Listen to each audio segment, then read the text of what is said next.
what's going on, guys? My name is Ted Carr, and if you've been watching this channel for any great length of time, you'll know that I'm all about focusing on the fruit. You'll know that I'm about high vibrational food equating to high vibrational moods. And you'll know that I'm all about eating and living in line with nature's design. Because when you eat from the vine, you feel divine every single time. So I'm all about raw veganism, I'm all about fruitarianism, I'm all about fresh, raw, living foods. That's where it's at. But there are a lot of people out there watching this. I'd say 80, even maybe dare I say 90, 95% of the people out there watching these videos from me are not eating 100% raw. They're eating cooked food. So if that's you, keep watching. But if you're already eating 100% raw vegan, there's no point in watching the rest of this video. Just go watch another video on YouTube and focus on the fruit. Focus on the fruit, focus on the fruit. Because whatever you focus on, you're going to attract into your life. So if you're already eating raw vegan, honestly, please, I beg of you, just stop watching this video. Alright, so now that we've cleared the room and we've got people here still watching the video who are eating cooked food, maybe on a daily or weekly basis, I want to give you guys a list of the best cooked foods to eat. Now again, I highly recommend you just go focus on the fruit as well, because whatever you focus on, you're going to attract into your life. But if you, for whatever reason, you don't want to be eating 100% raw, you want to be eating some cooked food, then this video is for you. Because I'm going to give you the list, maybe like a top 5, I don't even know, top 5, top 6 breakdown of the best cooked foods to eat. Now, number 1, the best cooked food to eat is cooked fruit. And more specifically, cooked fruit that you can eat raw once it ripens up. So stuff like bananas, plantains, pineapples, tomatoes, zucchini, right? These are all fruits that you can eat in their ripe, raw state. And the reason I think they're the best cooked food to eat is because it's actually a human food that you would eat raw. You just so happen to cook it, you just so happen to heat it up. But it's still got all of the digestibility factors that you need, besides the enzymes that you need, and all the vitamins and minerals that you need, except they're going to be cooked out of them, to thrive as a human being. So that's the best cooked food to eat. If you're going to make like a cooked soup or something, just fill it with fruit. Make like a cooked fruit soup or something. And I can't speak from experience, I've never done this before, but if I was going to make a cooked fruit soup, it would just put in all the fruits that you could eat raw, put them in there and maybe add some water and boil it up or something. And anytime you have cooked food too, you want to avoid using salt. Never use salt on any of your cooked food. If you have to add salt to it, you are eating food that does not belong in your body, because you can add salt to anything and make it taste good. And I'm talking, you can go to the woods, find some bare shit, sprinkle some salt on it, eat that, and be like, it's pretty good. So avoid putting salt on anything. You've got to learn to make food taste good on its own without salt. If you put salt on something, you're insulting the food. You're saying, food, you suck so bad, I'm going to add salt to you. Never add salt. Go salt-free for sure. The only exception to this is if you're like, damn, I'm at a raw vegan cafe, I'm at a raw gourmet cafe, and I'm ordering like this zucchini noodle dish, and they've got salt on it. Like, okay, I'll just bite the bullet and eat the zucchini noodles or something. For some reason, at these raw gourmet restaurants, I don't know why they put salt on everything. And it's not necessary, because the food would taste good on its own. If they just maybe add a couple more dates to the sauce or something, it's going to taste good. So learn to make your food taste good on its own. So anyways, that's the first best cooked food to eat, is cooked fruit that you could eat in its ripe raw state. Now the only reason you'd cook it maybe is if it's slightly underripe, or because you want to get your fix of cooked food. But that's number 1. Cooked fruit. Number 2 would be pasteurized juice.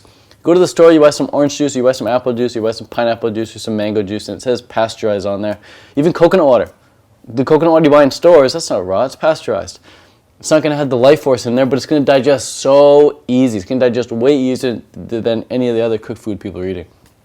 So the second best cooked food to eat and load up on, if you want some cooked food, is pasteurized juice. All right, so if I come to your house and you're eating a cooked food diet now, I should see tons of fresh fruit around, even if it's unripe, and I should open your fridge and see a bunch of pasteurized juice. I don't even need to open your fridge. I should be able to open your cupboard and see a bunch of pasteurized juice. You should be stocked up on those top 2 cooked foods, all right? Pasteurized juice and fresh fruit that you're going to cook. The third best cooked food to eat would be cooked fruit again, but cooked fruit that you couldn't eat in its raw state because it's just too tough. So like really mature zucchinis or spaghetti squash, or acorn squash, or butternut squash, or pumpkin, right? There's a big list, big menu right there for you. So, cooked fruit that you couldn't eat raw. That's the third best. And the reason I say that's the third best is because it's a fruit still. It's still a fruit. It's got seeds in it, and it's got really easy to digest fiber, and they're super low calories. You go on Google and type in like calories in a spaghetti squash or something.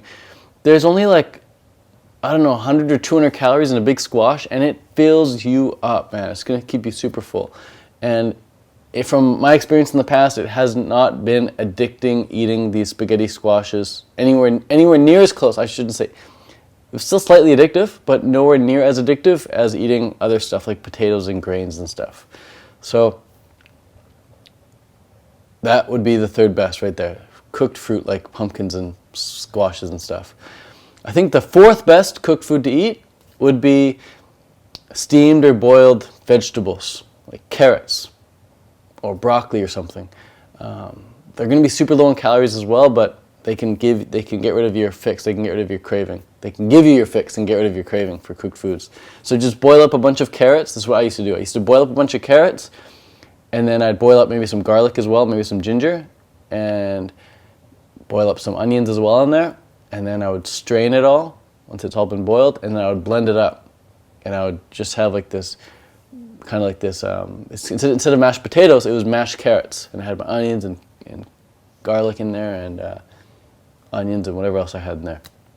Garlic, ginger, onions, that sort of thing. And peas as well. You can put some peas in. If you go to the store and buy frozen peas or frozen corn as well, make sure it's organic frozen corn, otherwise it's GMO. But if you go to the store and buy a bag of frozen corn or frozen peas, just know that stuff's already cooked. It's already blanched. All you gotta do is kind of reheat it, add some water to it. And then you're good to go. That's your cooked food right there. You just add all that together. The carrots, the peas, the garlic, the onions, the ginger. Blend it all up, and there's your like mashed carrot mix. So that's the fourth best. I don't really want to go too much further down the list because then we're getting into some really addictive stuff. So I'm not even going to go there.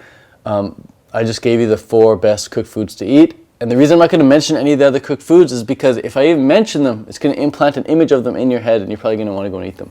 So having said the top 4 here, I want to encourage you to focus on fresh fruit like apples, oranges, bananas, mangoes, papayas, coconuts, nectarines, peaches, pears, plums, apricots, grapes,